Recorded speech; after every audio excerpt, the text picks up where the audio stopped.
हमने क्या देखा था? तीन प्रकार के स्ट्रेन हमने देखे थे, कौन कौन से? लॉन्गिट्यूडिनल, शेयरिंग और वॉल्यूमेट्रिक। ठीक, और तीन प्रकार के स्ट्रेस भी हो चुके हैं हम लोगों के। स्ट्रेस स्ट्रेन में कोई डाउट नहीं है ना? चलिए, तो हेडिंग मान लीजिए Hooke's law. Hooke's law, Hooke's law हो गई। इधर देखिए, हुक्स साहब जो थे ना, ये पाए थे एक्सपेरिमेंट के दौरान, या फिर इन्होंने ऐसा बोला था कि अगर मैं लोड बढ़ाऊं, क्या बढ़ाऊं?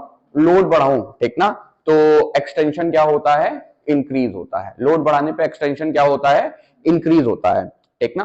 कहने का क्या मतलब था, जैसे ऐसे समझिए कि मान लो ना तुम्हारे पास एक वायर है या स्प्रिंग वाला कोई सिस्टम है, ठीक ना, उसके नीचे एक पेन लगा हुआ है। क्या लगा हुआ है? पेन, कोई सामान रखने के लिए। मान लीजिए कुछ ऐसी सी चीज है, ठीक ना।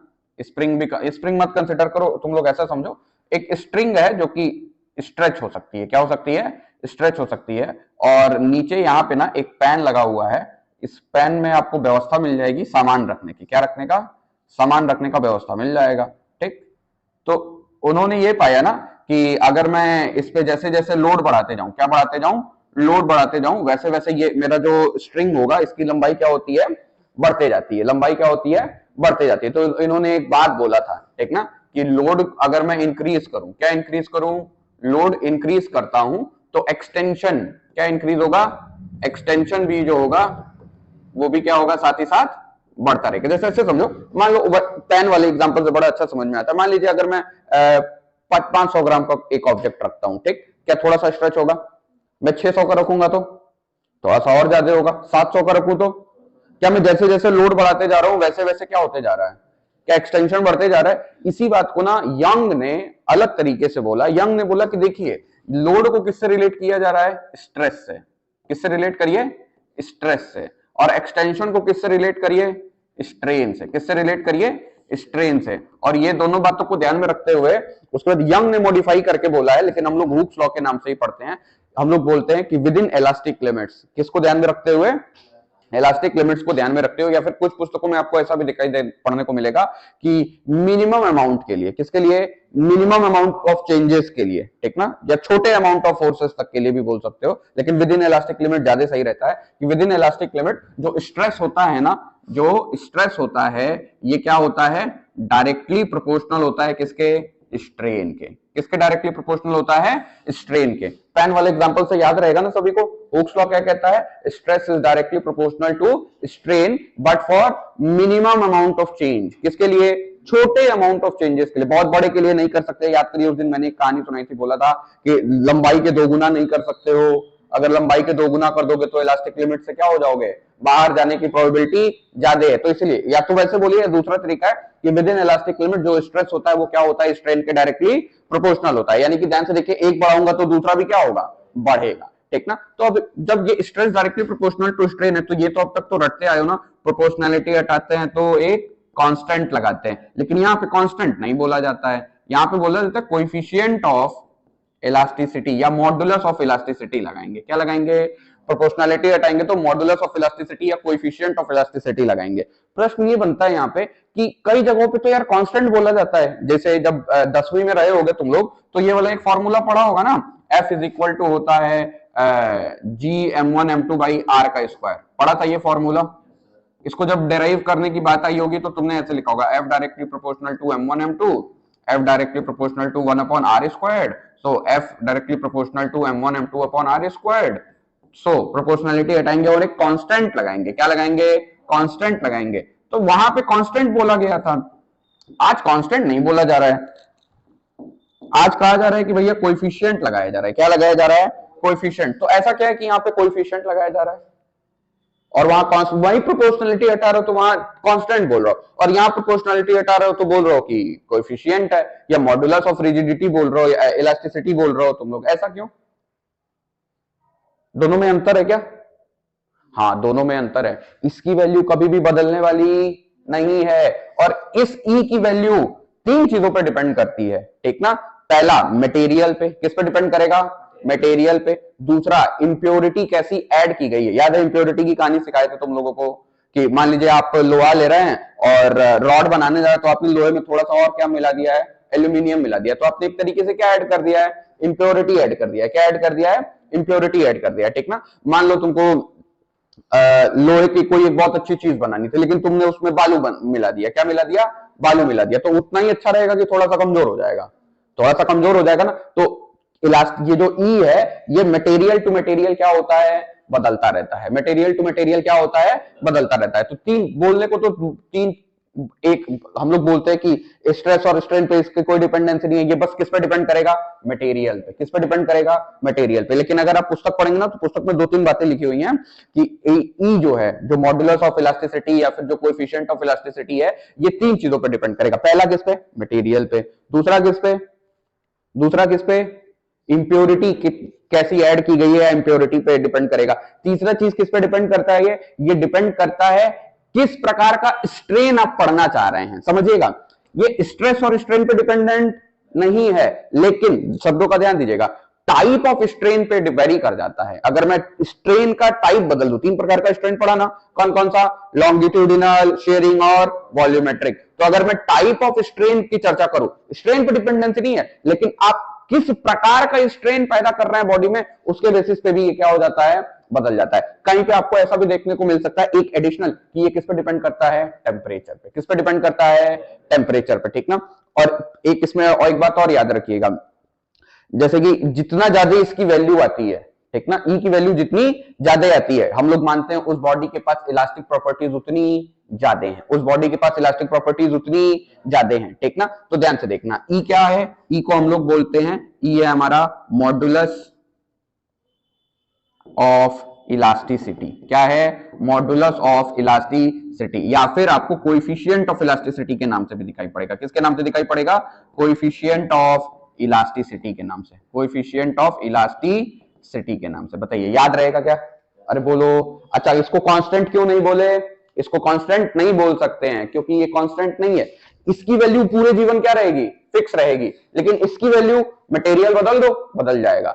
स्टील की जगह आयरन लगा दीजिए, आयरन की जगह गोल्ड लगा दीजिए, गोल्ड की जगह रबड़ लगा दीजिए, क्या हर बारी अलग अलग प्रकार का वैल्यू मिलेगा हम लोग को। इसीलिए इसको कोएफिशिएंट बोलते हैं। क्या बोलते हैं, कोएफिशिएंट। इसको कांस्टेंट नहीं बोलते। ये बातें याद रहेंगी ना, कि कहीं पे प्रोपोर्शनैलिटी हटाते तो कांस्टेंट बोल देते हैं, और कहीं पे प्रोपोर्शनैलिटी हटाते तो क्या बोल देते हैं, कोएफिशिएंट। तो कहां पे कांस्टेंट बोलेंगे, जिनकी वैल्यू कभी भी बदलने वाली नहीं है, उनको क्या बोलेंगे, कांस्टेंट। और जो मटेरियल टू मटेरियल वेरी कर जाए, उसको क्या बोलेंगे, कोएफिशिएंट के रूप में। ऐसे ही अभी जब फ्लूइड्स पढ़ोगे तो उससे कोएफिशिएंट ऑफ विस्कोसिटी मिलेगा। ऐसे प्रोपोर्शनैलिटी हटाऊंगा, 6 पाई ईटा आरवी करके एक फार्मूला वहां पर भी आता है, तो वहां पे ईटा को हम लोग कोएफिशिएंट ऑफ विस्कोसिटी के नाम से पढ़ेंगे। कोएफिशिएंट और कांस्टेंट में अंतर याद रहेगा ना, इसको कांस्टेंट क्यों नहीं बोले, याद रहेगा। चलिए अब ध्यान से देखिए, ये डिपेंड कर रहा है कितनी चीजों पर डिपेंड कर रहा है भाई। तो असली में तो पहले ये लिखो, ई डज नॉट डिपेंड, पहला point, E does not depend upon stress और स्ट्रेन। इन दोनों पे इनकी कोई डिपेंडेंसी नहीं है, बट इट डिपेंड्स ऑन, किस पे डिपेंड कर रहा है, टाइप ऑफ स्ट्रेस। किस पे, type of strain, sorry stress नहीं, टाइप ऑफ स्ट्रेन पे डिपेंड करता है, ठीक ना। जिसके कारण ई के कितने रूप, तीन रूप, कितने रूप, तीन रूप, ठीक ना। अब टाइप ऑफ स्ट्रेन पे डिपेंड कर, चलो अभी इसको डिस्कस, चलो तीन रूप हो जाएंगे, due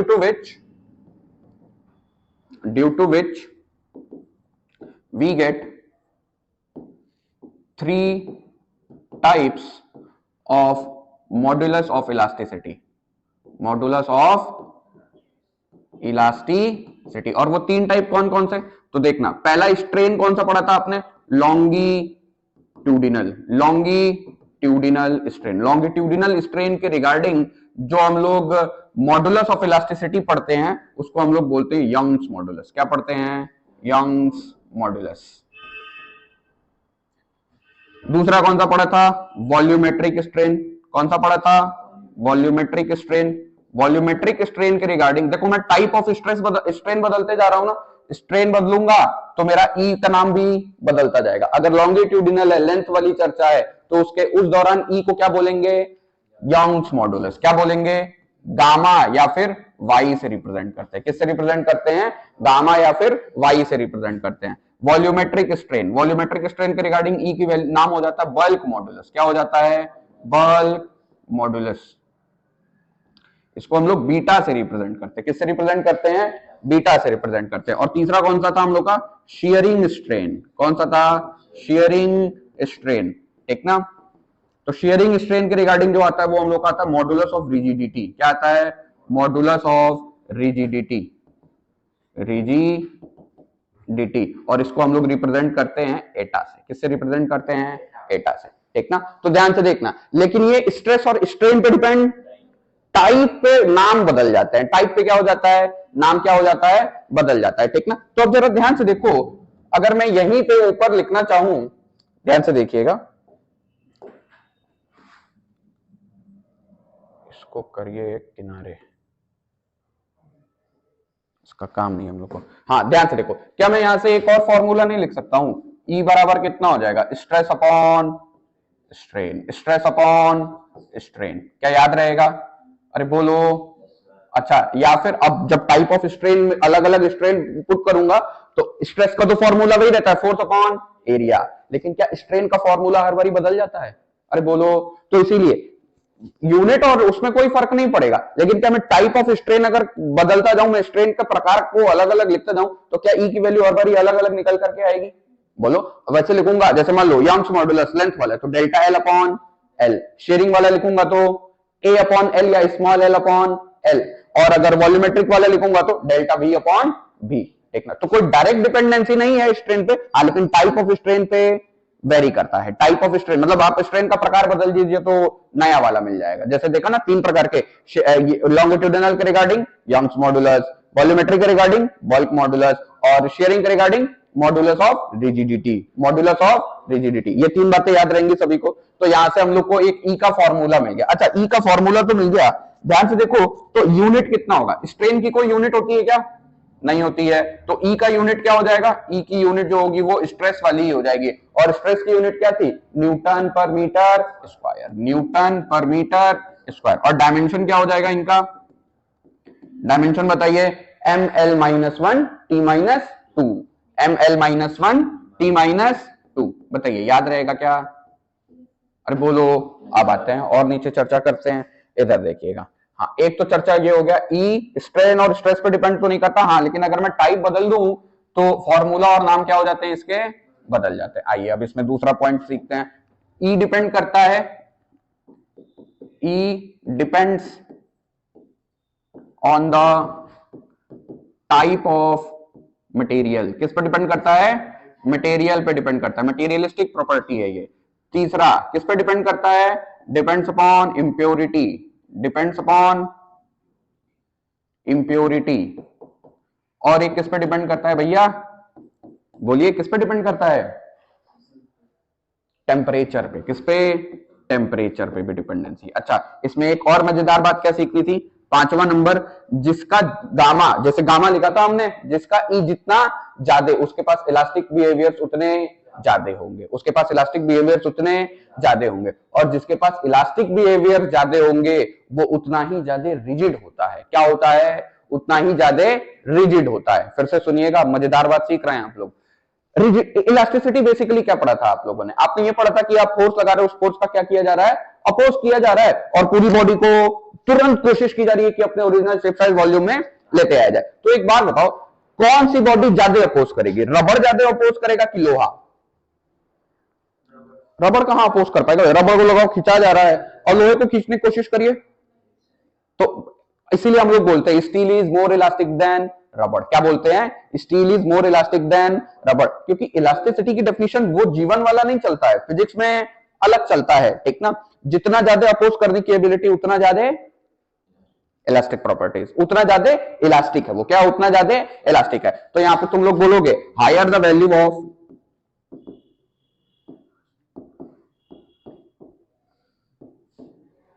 coefficient of elasticity,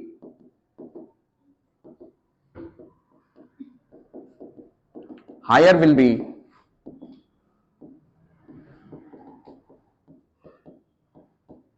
the elastic nature, higher will be the elastic nature, ठीक ना। ये है, ये इसको ठीक कर लीजिएगा। और एक क्या बात लिखी है आपने भी थोड़ी देर पहले, एक और बात मैंने बताई थी। एक तो ये हो गया, एक और जितना ज्यादा कोई बॉडी इलास्टिक है उतना ही ज्यादा क्या होता है?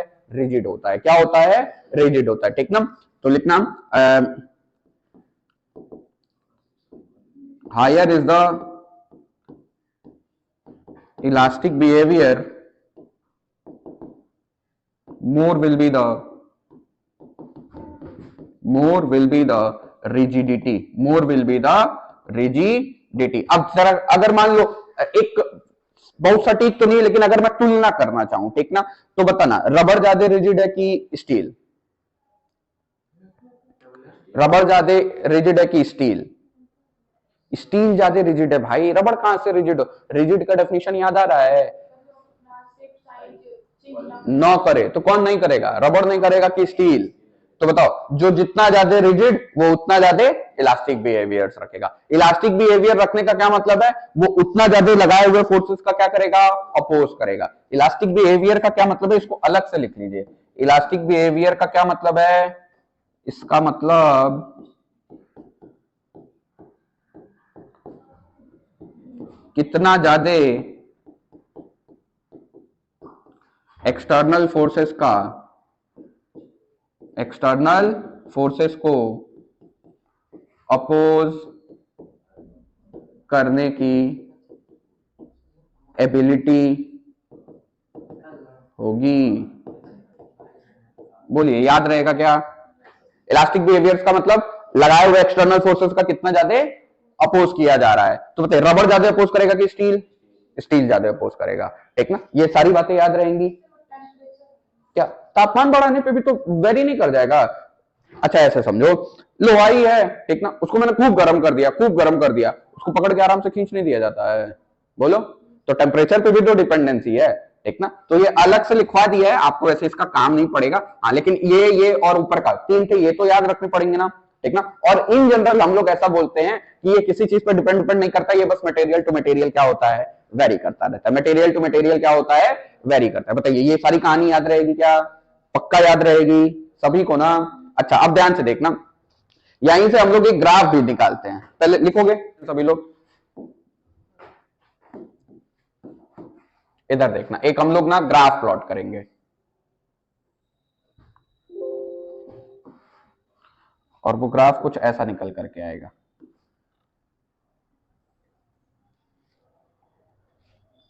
क्यों है ऐसा, और ये किसके किसके बीच का ग्राफ है? तो ये ग्राफ है स्ट्रेस वर्सेस स्ट्रेन का। किसका किसका है? स्ट्रेस वर्सेस स्ट्रेन का। या फिर किसी किसी पुस्तक में आपको लोड वर्सेस एक्सटेंशन के नाम से भी दिखाई देगा। किसके नाम से दिखाई पड़ेगा? लोड वर्सेस एक्सटेंशन के नाम से। तो वहां पे प्रोपोर्शनैलिटी के बेसिस पे तो हम लोग बोल दे रहे हैं, क्या भैया, एक बढ़ाओगे तो दूसरा बढ़ेगा, एक बढ़ाओगे तो दूसरा बढ़ेगा। ये वाला एक बढ़ा रहे हैं तो दूसरा क्या हो रहा है? बढ़ रहा है, ठीक ना। तो ग्राफ तो ऐसे ही बनेगा। लेकिन मान लीजिए आपसे अगर किसी ने पूछ दिया कि यार ये तो स्ट्रेट लाइन है, क्या ये स्ट्रेट लाइन है? तो जरा दर्शाओ ना स्ट्रेट लाइन को, यहाँ पे इक्वेशन बना करके दिखाओ। तो इधर देखिए, इक्वेशन बना करके देख लेते हैं। हमको पता है पहले से स्ट्रेस क्या होता है? डायरेक्टली प्रोपोर्शनल होता है स्ट्रेन के, ठीक ना। और अगर प्रोपोर्शनलिटी हटाते हैं तो इसको क्या लिखते हैं? Stress is equal to E into strain, strain. अगर मैं इसको स्ट्रेट लाइन की इक्वेशन है, स्ट्रेट लाइन की इक्वेशन क्या होती है? y बराबर mx प्लस सी, भाई थीटा मेरा कितना दिखाई दे रहा है यहाँ पे? Less than 90, greater than 90, less than 90, ठीक ना। Positive negative positive. अगर मैं यहाँ पे तुलना करूं तो ये इक्वेशन ध्यान से देखो, क्या ओरिजिन से होते हुए जा रही है? वैसे तो 4 इक्वेशन होती है स्ट्रेट लाइन की, एक प्लस mx प्लस सी, प्लस mx माइनस सी, माइनस mx प्लस सी, माइनस mx माइनस सी। ये याद आ रहा है ना सभी को? और एक और होता है mx, याद आ रहा है? mx और माइनस mx, जिसमें इंटरसेप्ट 0 हो, ओरिजिन से होकर के गुजरता हो। अरे भूल गया है क्या? बताया है ना मैंने। तो बताइए, ये कहां से गुजरता हुआ दिख रहा है? ओरिजिन से। कहां से गुजरता हुआ दिख रहा है? और स्लोप कितना होगा इसका? कुछ भी होगा, अभी नहीं पता, ठीक ना। इंटरसेप्ट कितना होगा? 0। अगर मैं कंपेयर करूं इसको, मान लीजिए समीकरण संख्या 1 मान लू, और हमको पता है y बराबर क्या होता है? mx प्लस सी।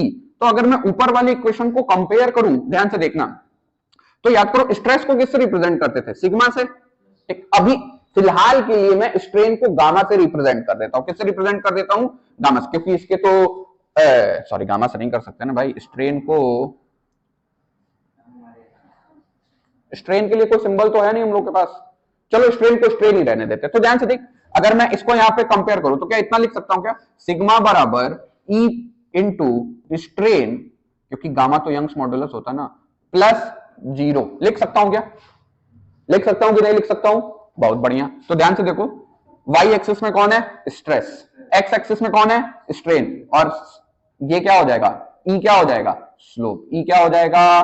स्लोप। तो अब यहां से एक लाइन याद रखोगे तुम लोग, स्लोप। अच्छा हाँ, ये हमेशा कहां से नापते हैं ये भी याद रखिएगा, एंटी क्लॉकवाइज, ये तो सभी को याद होगा, और कहां से? हॉरिजॉन्टल एक्सिस से। कहां से? हॉरिजॉन्टल एक्सिस से। तो अब से क्या बोलोगे, यहाँ पे जो थीटा नापा जाएगा, जो एंगल नापा जाएगा, वो हमेशा कहां से नापा जाएगा? स्ट्रेन वाली एक्सिस से एंटी क्लॉकवाइज। कहां से नापा जाएगा? Angle is measured ACW from strain axis, from strain axis. ACW समझ रहे हो ना? Anti clockwise. क्या है उसका मतलब? Anti clockwise. और देखो यहाँ पे इंटरसेप्ट कितना है? 0। क्या इक्वेशन एकदम बढ़िया सेट बैठ भी रही है? अरे बोलिए। तो ध्यान से देखना, और यहां से डाटा क्या निकालोगे? Slope of stress strain curve, stress strain curve gives us, क्या देता है भाई? Gives us modulus of elasticity. क्या देता है? Modulus of elasticity, modulus of elasticity. सभी को याद रहेगा ये? पक्का? श्योर ना?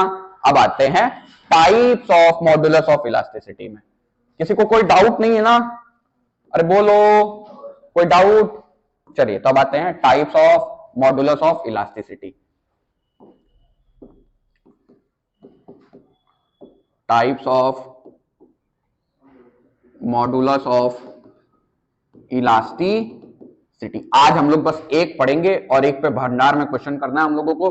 पहला है यंग्स मॉडुलस। क्या है? Young's modulus. ठीक ना?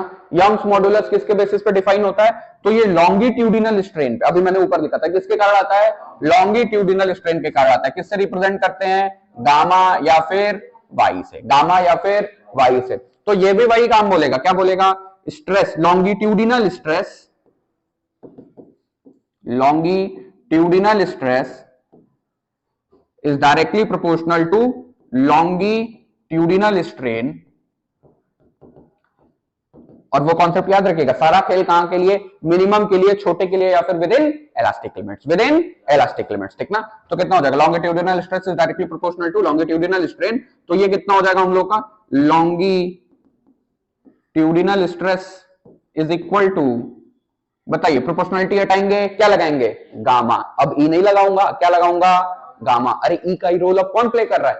ई का नाम टाइप्स ऑफ स्ट्रेस पे बदलता रहता है, टाइप्स ऑफ स्ट्रेस पे बदलता रहता है। लॉन्गिट्यूडिनल है तो यंग्स मॉडुलस, वॉल्यूमेट्रिक है तो बल, शेयरिंग है तो modulus of rigidity, modulus of rigidity. तो देखिए स्ट्रेस इज इक्वल टू कितना हो जाएगा? Gamma into longitudinal strain. तो गामा का एक बहुत बढ़िया फॉर्मूला निकल के आ सकता है। बताइए यहां पे फॉर्मूला क्या हो जाएगा? F upon area is equal to gamma into delta L upon L, delta L upon L. और अगर फोटो बनाने की इच्छा हो तो याद करिए, इसमें फोटो कौन सा वाला बनता है? क्या यही वाला?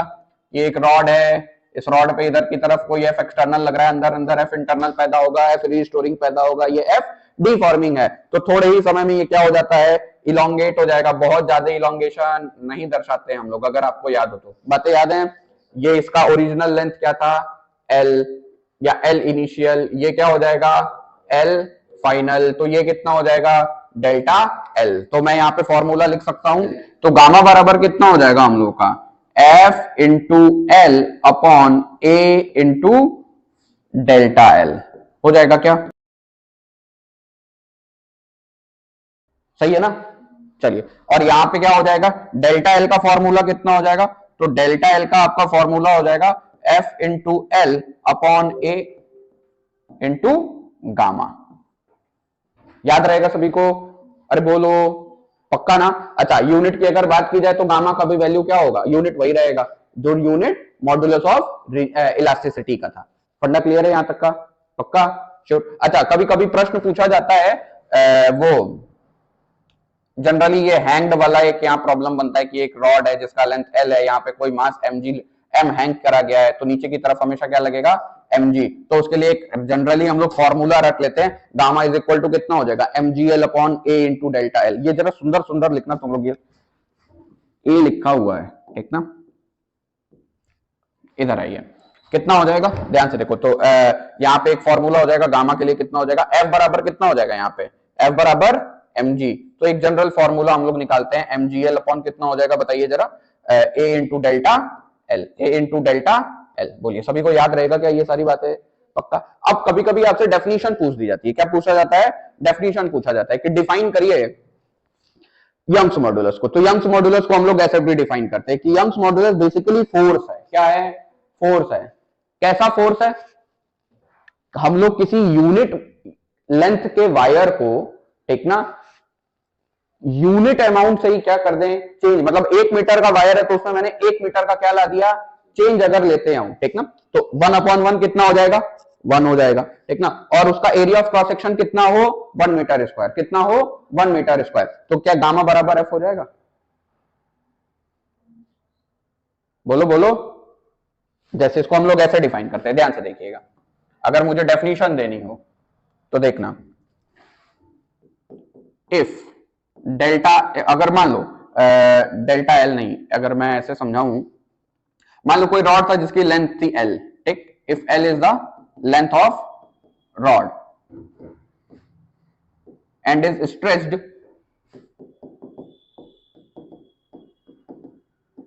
just by an equal amount, just by an equal amount of its length, of its length। तो डेल्टा एल भी क्या हो जाएगा, एल हो जाएगा। अरे बोलो, जैसे 1 मीटर का वायर था, उसको मैंने खींच करके कितना बना दिया, 2 मीटर का। कितना बना दिया, 2 मीटर का। तो डेल्टा एल कितना आएगा, 2 माइनस 1 यानी 1 ठीक ना। तो वैसा ही है कुछ। तो डेल्टा एल किसके बराबर हो जाएगा, एल के बराबर। देन स्ट्रेन कितना हो जाएगा, यहां पे स्ट्रेन हो जाएगा हम लोगों का डेल्टा एल अपॉन एल बराबर 1 ही आएगा। 1/1 कितना हो जाएगा, 1 आएगा। तो इसीलिए हम लोग, और ध्यान से देखो, and the size and the area of the wire, area of cross section of the wire is 1 metre square. कितना है, 1 मीटर स्क्वायर। तो अगर मैं इस वाले फॉर्मूले में पुट करूं तो ध्यान से देखो, f अपॉन 1 इंटू 1 नहीं हो जाएगा, तो गामा बराबर क्या हो जाएगा, f हो जाएगा। गामा बराबर क्या हो जाएगा, f। तो हम लोग गामा को ऐसे डिफाइन भी करते हैं, लेकिन वो डेफिनेशन सही है कि गलत है? बहुत ज्यादा प्रैक्टिकली तो सही नहीं है, हाँ थ्योरेटिकली वो डेफिनेशन क्या है, सही है कि गामा क्या है, गामा बेसिकली फोर्स है। क्या है, फोर्स है। किसके ऊपर लगने वाला फोर्स, कैसा फोर्स है, तो एक ऐसा फोर्स है जो यूनिट क्रॉस सेक्शन के वायर के ऊपर लगाया जा रहा है, और वायर को इतना स्ट्रेच कर दिया जा रहा है कि वायर अपनी ही लेंथ के क्या हो जाए, 2 गुना हो जाए। 1 मीटर का है तो कितने का हो जाए, 2 मीटर का। लेकिन याद रखिएगा प्रैक्टिकली पॉसिबल नहीं है। यंग्स मॉडुलस की एक ऐसी डेफिनेशन चलती है हम लोग की, उसमें कोई दिक्कत नहीं होगी ना। Young's modulus is the amount of force applied on a wire of unit cross section where the wire is stretched by an amount double its own size, double its own size। लेकिन वो practically possible नहीं है। सभी को याद रहेगा, पक्का याद रहेगा। चलिए आगे बढ़िए। अब यहीं पे आता है एक बात फिर से कि वो वाला प्रश्न आता है तुम लोगों का कि बताइए steel is more elastic than rubber, steel is more elastic than rubber, कैसे प्रूव होता है? तो हम लोग ध्यान से देखिएगा, माने ठीक ना, steel is more elastic, steel is more elastic than rubber. अब ध्यान से देखना, मानेंगे कि मेरे पास सेम लेंथ के 2 वायर हैं ठीक, एक स्टील का और एक रबर का। किसका, रबर का ठीक ना। तो माना दोनों का लेंथ तो सेम ही है, और किसके बराबर है दोनों, कैपिटल एल के। किसके बराबर है, कैपिटल एल के ठीक। दोनों का एरिया भी सेम है, दोनों का एरिया ऑफ क्रॉस सेक्शन भी क्या है, सेम है। दोनों पे लगने वाला दोनों पे लगने वाला फोर्स भी क्या है, सेम है, फोर्स भी क्या है, सेम है, एफ। ठीक ना, ध्यान से देखिए। अब यहां पे खुद जरा प्रैक्टिकली बताना, खुद से सोच करके कि ये मान लो स्टील वाला है, जितना बड़ा स्टील वाला है, ठीक ना, एकदम आइडेंटिकल। रुक जाओ, इस पे भी एफ दर्शा ही दो, ठीक ना। अब इसको कर दो ड्रैग पिलोनिंग, एकदम आइडेंटिकल है ना दोनों। एक किसका है, एक स्टील का है, और एक किसका है, रबर का है। दोनों आइडेंटिकल हैं, लेकिन एक बात बताओ, दोनों पे फोर्स भी क्या लग रहा है, सेम सेम। लेकिन एक बात बताओ, स्ट्रेच कौन सा ज्यादा करेगा? क्या ये इतने अमाउंट से मान लो स्ट्रेच करा, और ये तय बात है भाई क्या होगा, ज्यादा अमाउंट से स्ट्रेच करेगा। ठीक ना, तो ध्यान से देखना। After application of force, after application of force, वैसे इसको मैं कई बार बता चुका हूं, वैसे प्रूव करने की जरूरत नहीं, लेकिन तुम लोग मन में बार बार घूम रहा है इसलिए बता दे रहा है। आफ्टर एप्लीकेशन ऑफ फोर्स, ध्यान से देखिएगा, length of steel wire is less than length of रबड़ वायर, होगा पक्का। इसको मैंने मान लिया, लेंथ ऑफ स्टील वायर को मैंने मान लिया LS, और इसको क्या मान लिया, LR। क्या मान लिया, LR।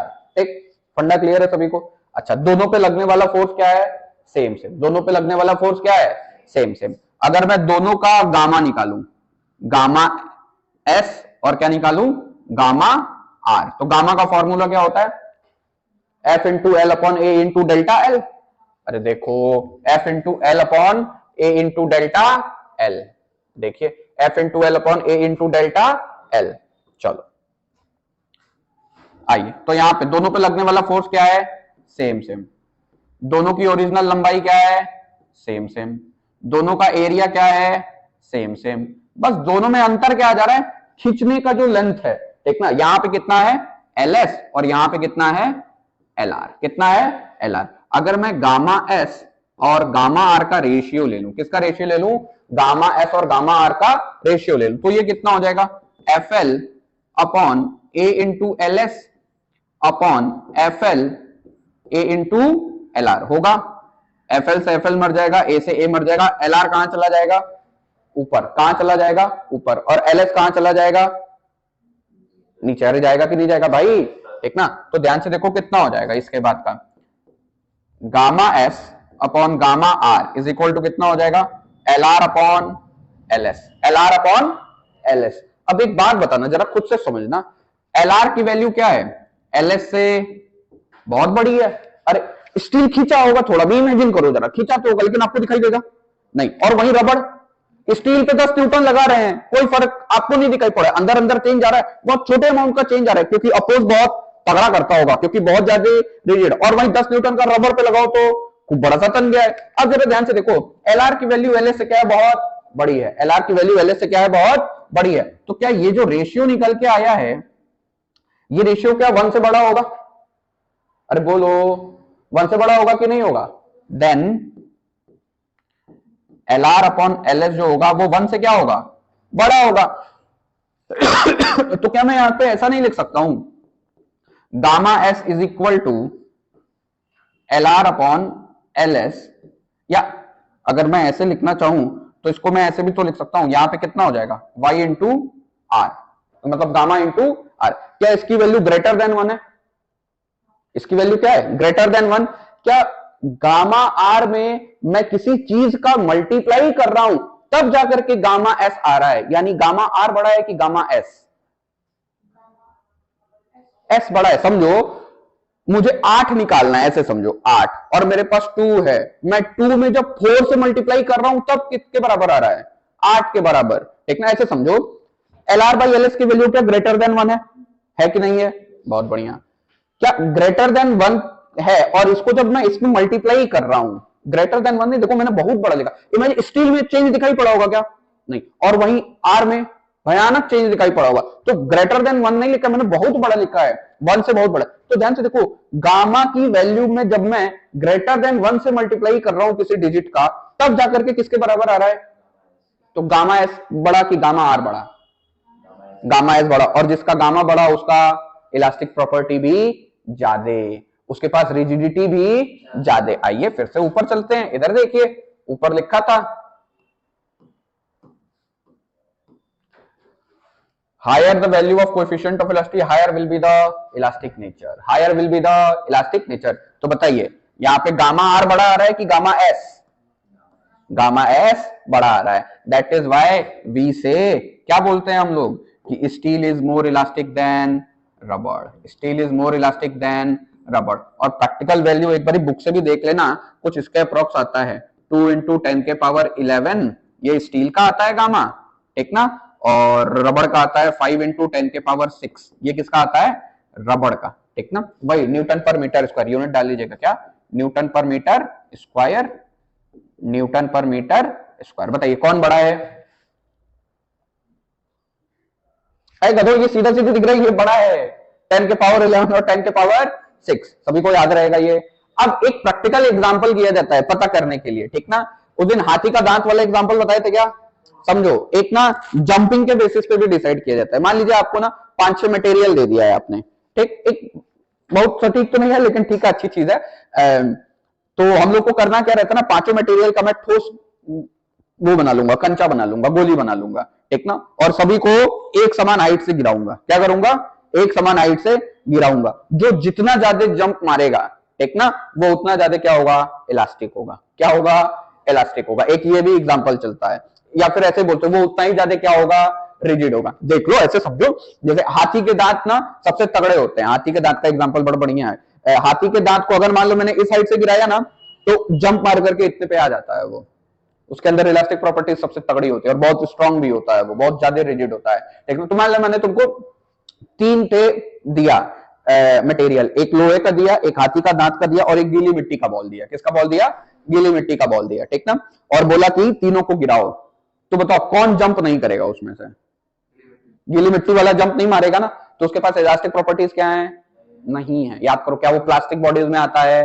अच्छा, अभी मैंने बोला हाथी का दांत जो होता है जहां से गिराओ वहीं पे आता है, और लोहे की बॉल, सब तीनों को मैं यहीं से गिरा रहा हूं, गीली मिट्टी तो फैल जाएगा, ठीक। हाथी का दांत जितनी ऊंचाई से गिराओ उतना ही ऊंचाई पे छलांग मार जाता है, वो उछल के आ जाता है। और लोहे का बॉल जंप तो करेगा लेकिन उतनी हाइट तक नहीं करेगा। बातें क्लियर है? आपको पता है ना, अभी गामा के लिए हमने निकाला, गामा इज इक्वल टू कितना आया? F इंटू एल अपॉन ए इंटू डेल्टा एल, ए इंटू डेल्टा एल। बार बार कह रहा हूं आप ए सुंदर बनाइएगा, मेरा ए गोबर हो जा रहा है बार बार, ठीक ना। तो ध्यान से देखो, क्या गामा फिक्स होता है? गामा वेरी नहीं करता। क्या जिस भी मैं रॉड को खींच रहा हूं उसका area of cross section fix रहेगा? अरे जैसे शुरुआत में मैंने आपको मान लिया लोहे का ही रॉड दिया, स्टील का रॉड दिया, क्या उसका लेंथ फिक्स है? अरे वो तो अब ऐसा थोड़ा फोर्स लगाने जा रहा हो तो बढ़ जा रहा है, ऐसा तो है नहीं। फोर्स लगाने के बाद बढ़ रहा है ना। तो 10 मीटर दिया है तो क्या 10 मीटर मान करके सॉल्व करूंगा? एरिया ऑफ क्रॉस सेक्शन अगर मैंने 1 मीटर स्क्वायर या 1 सेंटीमीटर स्क्वायर बोल दिया तो 1 सेंटीमीटर स्क्वायर ही मान के सॉल्व करूंगा, ठीक ना। तो ध्यान से देखो, क्या गामा ए और एल, अगर मैं यहां से एक फॉर्मूला लिखना चाहूं तो यहां से ऐसा लिख सकता हूं क्या? Gamma into A upon L into delta L लिखा जा सकता है। ये फॉर्मूला बहुत काम का है, इसको याद रखिएगा। Gamma into A upon L into delta L, ठीक। अब समझना, इधर बोर्ड पे ध्यान देना। क्या ये ध्यान से देखो, तो ये टोटल टर्म क्या है? कांस्टेंट है क्या? ये टोटल टर्म क्या है? कांस्टेंट। देखो गामा बदलता है क्या? गिवन मटेरियल के लिए जो मैंने एरिया दे दी न्यूमेरिकल लगाने के लिए, क्या वो फिक्स रहेगी? क्या एल फिक्स रहेगा? अरे बोलो, अब फोर्स लगाने के बाद में ये वेरी करेगा, और देखो हो भी रहा है, फोर्स लगाओगे डेल्टा एल बदलते जाएगा, बढ़ते जाएगा, ठीक ना। तो यहाँ पे भी एक ग्राफ बनता है, ध्यान से देखिए। क्या मैं इसको ऐसे लिख सकता हूं क्या? के इंटू डेल्टा एल लिख सकता हूं कि नहीं लिख सकता हूं? अच्छा, क्या मैं वापस इसको y बराबर mx प्लस 0 से रिलेट कर सकता हूं? यानी ये जो चीज लिखी हुई है, ये क्या लिखी हुई है? स्लोप है। क्या है? स्लोप। किसका? Slope of F versus delta L के ग्राफ का। एफ वर्सेस डेल्टा एल के ग्राफ का देख लीजिए कैसे। अगर मैं एफ वर्सेस डेल्टा एल का अगर यहाँ पे ग्राफ प्लॉट करूं तो ये हो जाएगा एफ और ये हो जाएगा डेल्टा एल। होगा कि नहीं होगा? पक्का। ध्यान से देखो, अगर मैं इस इक्वेशन के अकॉर्डिंग चलूं तो क्या यहाँ पे एक स्ट्रेट लाइन बनते हुए जाएगी? बोलिए। और इस स्ट्रेट लाइन की वैल्यू कितनी हो जाएगी यहाँ पे, इस स्ट्रेट लाइन की वैल्यू हो जाएगी gamma into A upon L, gamma into A upon L. यही क्या है, स्लोप है। ज्यादा अच्छा लिखो, क्या है ये, स्लोप है। किसका स्लोप है, एफ वर्सेस डेल्टा एल का। ये याद रहेगा सभी को पक्का। तो प्रश्न ऐसे बनते हैं, इधर देखिएगा, क्वेश्चन लिख लीजिए। कह रहा है which of the wire, which of the wire will have, which of the wire will have more thickness, which of the wire will have more thickness, more thickness, which of the wire will have more thickness। इधर देखिए board पे 2 question कराते हैं इस पे। अरे भैया हटो तुम।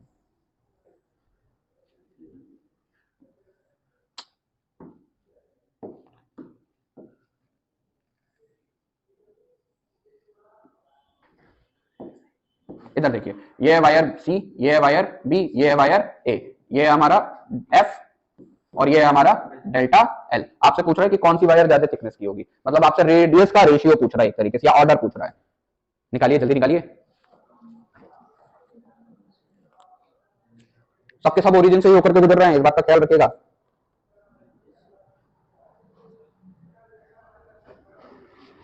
यहाँ पे सभी वायर्स का वो फिक्स है, सेम मटेरियल के बने हुए हैं और सेम लेंथ के हैं। कितने के हैं, सेम लेंथ। ये लिख लेना क्वेश्चन में, all wires, all the 3 wires are of same length, are of same length and same material, and same material. आपसे पूछ रहे हैं सभी वायर्स समान लंबाई के हैं, सबका जो यंग जो भी हो सेम मटेरियल के बने हुए हैं। आपको बताना है कि कौन से वायर की थिकनेस ज्यादा है। तो देखिए सी की थिकनेस ज्यादा है, कैसे पता चलेगा, इधर देखो ना बोर्ड पे देखो, क्या सारा खेला स्लोप का चल रहा है। इसका स्लोप, इसका स्लोप और किसका स्लोप ज्यादा है, सी वाले का स्लोप ज्यादा है। स्लोप ज्यादा तो एरिया भी ज्यादा है। कैसे, अभी थोड़ी देर पहले देखा था एफ वर्सेस ये वाला ग्राफ। स्लोप का फॉर्मूला क्या होता है बताइए। स्लोप को वैसे यहाँ पे तो के से रिप्रेजेंट किए थे, किससे रिप्रेजेंट किए थे, के से रिप्रेजेंट किए थे। और के का फॉर्मूला क्या था, gamma into A upon L. क्या क्वेश्चन ने बोल दिया है ए और एल क्या है, फिक्स हैं सभी वायर्स के लिए, तो क्या मान लूंगा उनको, कांस्टेंट। तो क्या मैं यहाँ पे बोल सकता हूं slope is directly proportional to area. अरे बोलो, तो क्या मैं यहां से ये भी बोल सकता हूं slope is directly proportional to R का स्क्वायर, आर का स्क्वायर। बताइए जिसका स्लोप ज्यादा है उसका रेडियस और ज्यादा है, मतलब स्क्वायर के रूप में तो ऐसा समझ सकते हो, जिसका स्लोप ज्यादा है उसका रेडियस भी क्या होगा, ज्यादा होगा। पक्का क्लियर है, पक्का ना, श्योर ना। तो बताइए आरसी क्या होगा सबसे बड़ा, फिर कौन होगा आरबी, फिर कौन होगा आर ए, कौन होगा R A. Find the ratio of, find the ratio of length of the wire A and B, find the ratio of length of the wire A and B, find the ratio of length of the wire A and B if both the wires have same area of cross section, if both the wires have same area of cross section, same area of cross section and are made up of same material, and are made up of same material। वैसा ही है कुछ, कोई बहुत ज्यादा। ये है wire B और ये है वायर ए का ग्राफ, दोनों का एंगल दिया हुआ है 37 37, ठीक ना। ये एफ वर्सेस डेल्टा एल का ग्राफ है। किसका ग्राफ है, एफ वर्सेस डेल्टा एल का ग्राफ है। आपसे पूछा है L A upon L B, क्या पूछा है, L A upon L B. निकालिए, देखिए कैसे होगा। इधर देखिए बोर्ड पे ध्यान दें सभी लोग। पहली बात तो ये देखिए, अभी थोड़ी देर पहले मैंने बताया था एंगल हमेशा कहां से नापते हैं, एंटी क्लॉकवाइज, हॉरिजॉन्टल एक्सिस से, ठीक ना। यहाँ पे स्ट्रेन एक्सिस नहीं है, डेल्टा एल है। तो पहले तो ये करेक्ट कर दीजिए, ये 37 है तो यहां से यहां कितना हो जाएगा 53 डिग्री, कितना हो जाएगा 53 डिग्री। अब देखो क्वेश्चन क्या, तुम लोग डाटा देखा करो ना, क्वेश्चन क्या कह रहा है, दोनों का गामा क्या है, सेम सेम, दोनों का एरिया क्या है, सेम सेम। अभी थोड़ी देर पहले पढ़ा था स्लोप बराबर क्या होता है, फॉर्मूला यहाँ पे gamma into A upon L, gamma into A upon L. तो ध्यान से देखो, अगर मैं स्लोप ऑफ ए लिखूं तो कितना लिखूंगा, gamma into A upon L ए, क्योंकि दोनों का तो सेम ही है ना, तो मैं गामा मान ले रहा हूं टोटल और इसको क्या मान ले रहा हूं ए, तो क्या ऐसे लिख दूं। और अगर मुझे स्लोप ऑफ बी लिखना हो तो स्लोप ऑफ बी कितना हो जाएगा, बोलिए, gamma into A upon L B, gamma into A upon L B. अगर मैं आगे फर्दर सॉल्व करूं तो slope of A divided by slope of, अगर मैं बी कर दूंगा तो ये कितना आ जाएगा, क्या गामा और गामा ए से गामा ए मर जाएगा दोनों जगह पे, यहां पे कितना हो जाएगा L B upon L A, L B upon, अरे 1 upon L A upon 1 upon L B, तो एल बी किधर चला जाएगा ऊपर। मेरे से क्या पूछा है, L A by L B, तो L A by L B कितना हो जाएगा, slope of B upon slope of A, slope of B upon slope of A.